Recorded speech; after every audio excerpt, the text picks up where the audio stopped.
quick update on Oxford and 15-minute cities, which are being brought in conjunction with what Oxford Council are now calling, after a swift rebranding, 6 new traffic filters. So alongside dividing the city into 15-minute sections, like little slices of a pie chart on a Trivial Pursuit counter, they're also bringing in these 6 new traffic filters, which they're saying things like, no, it won't be a physical barrier. Well, sure, but it will be cameras, surveillance cameras, surveilling your number plate, your registration, and fining you, penalising you 80 quid, for example, if you go through somewhere you're not supposed to go to anymore because you're supposed to stay inside your 15-minute city. Then there's also this vociferous kind of pushback against conspiracy theorists like myself who've been talking about 15-minute cities in terms of being a climate lockdown. So these plans have been criticised by a plethora of stakeholders. Online media personality Jordan Peterson criticised idiot, tyrannical bureaucrats who decide when you're allowed to drive. Here we go. And far-right commentator Katie Hopkins labelled the plans coercive, drawing parallels with the tyranny that she perceived in COVID lockdown laws. I perceived tyranny in COVID lockdown laws. So just to be clear, and this is according to the Oxford student, there wasn't actually tyranny when you locked people down, told them they couldn't go out, told them they couldn't see their family, told them they had to have a state injectable, told them they could no longer go where they want to, told them how many times they could leave their house a day and how many times they had to be back. That wasn't actual tyranny. That was just perceived. And it was only perceived by conspiracy theorists, and particularly far-right ones like me. And obviously I'm far-right because Sadiq Khan says that anyone who protests against ultra-low emission zones is far-right. So therefore I am. But the point I wanted to make is that what I would call climate lockdown, so 15-minute city plus traffic monitoring, plus you're not allowed to drive your car where you used to, plus you can't go from one place to another in the city unless you go all the way out to the ring road and all the way round. And you'll be fined if you go the wrong way. And if you want to travel through the city now, you have to apply for a permit, and maybe you won't be allowed a permit, and the permit's going to cost something. And this year you are allowed 100 of them, but in the following years, maybe they'll change that number. And if you live outside the city, you're only allowed 25 permits. I mean, but of course, that's all to do with freedom and making your life better. But here's the point.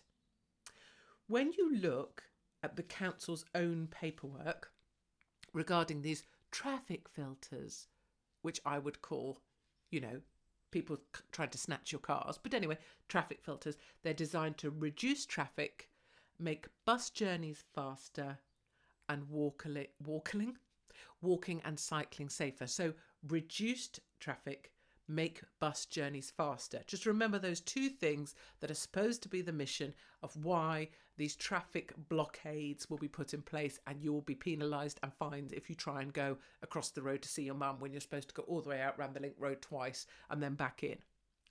It turns out that a council consultation on this, which was sort of the kind of put together so it looked like that people had been consulted, but there was never any clear outcomes from the survey other than that people didn't want this damn thing. But a consultation period ended, and after the consultation period ended, only then did a report on what would happen to traffic, remember the 2 things, traffic and bus journeys, a report on what would happen to traffic and bus journeys came out, but it came out after the consultation period. And after the consultation period, when this traffic report was released, it showed very clearly that actually congestion was going to get worse. This traffic data was only released on October the 21st, 8 days after the consultation closed. And it shows that traffic congestion will increase on one of the roads, Woodstock Road, by 62%. The scheme will mean traffic will increase, congestion will increase by by 62%, and on another of the roads, Botley Road, by 10%. So the very thing the council said it was here for, to reduce traffic, the traffic data showed that wouldn't happen, that in fact traffic congestion would increase by 62%, but they held that back till after the consultation was finished so that people couldn't see this for themselves. And the documents also reveal that bus journey times are unlikely to improve, and the bus gate in Marston Ferry Road, these roads will mean something clearly to the people that actually live there, will make no difference at all.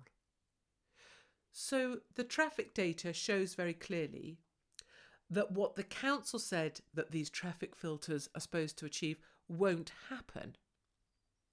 And then if you pedal backwards from that and show that the traffic data was held back until the consultation period was over, and that the traffic data shows that what the council says they are being brought in for won't happen, that takes us back to the original articles criticising me, criticising Jordan Peterson, criticising others, which blaming us as being conspiracy theorists or far right. But the question remains then, you can call me anything you want, melted, wheelie bin face, horse face, white chicks, it doesn't matter to me. The question remains to Oxford Council, if traffic data shows that what your ambition was for these traffic filters isn't happening, then what actually is the purpose of traffic filters? What actually, if it's not going to make bus journeys quicker and it's not going to reduce congestion, and there's actually no clear outcome at all from the consultation, because it was written in a way to be vague and long-winded, so there wouldn't be a clear, this many people disagree with this scheme, although that number is very high. My question to Oxford City Council, who declared a climate emergency in 2019 so that these measures could be brought in, is if it isn't for traffic congestion and it isn't to make bus journeys faster, what is it for?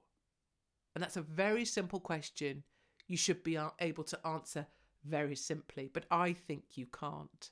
And the reason I think you can't is because these traffic filters are actually part of trying to pressurise people into staying within their 15-minute area. And my assertion, my personal opinion, is that as time goes forwards, the penalties for leaving your zone, your approved area, will increase, and your ability to use your own vehicle will be squeezed and decreased. And sooner rather than later, people will not have a right to drive a private vehicle anywhere at all. And I would be delighted if, instead of just hiding and saying that they're being called names or intimidated, I'd love it if Oxford City Council would answer. And I think whatever the answer, it is certain that the public consultation needs to be rerun with all of the information available, given this traffic data was held back till after the consultation closed. And the question asked to the residents of Oxford and the greater area is, do they want this scheme or don't they? Very simple question, very simple results, very simple answer, very clear. And what I think Oxford City Council are afraid of is that ordinary people do not want to be locked down into 15-minute zones, and ordinary people do not want these traffic calming measures or whatever other, guise you're hiding future plans under.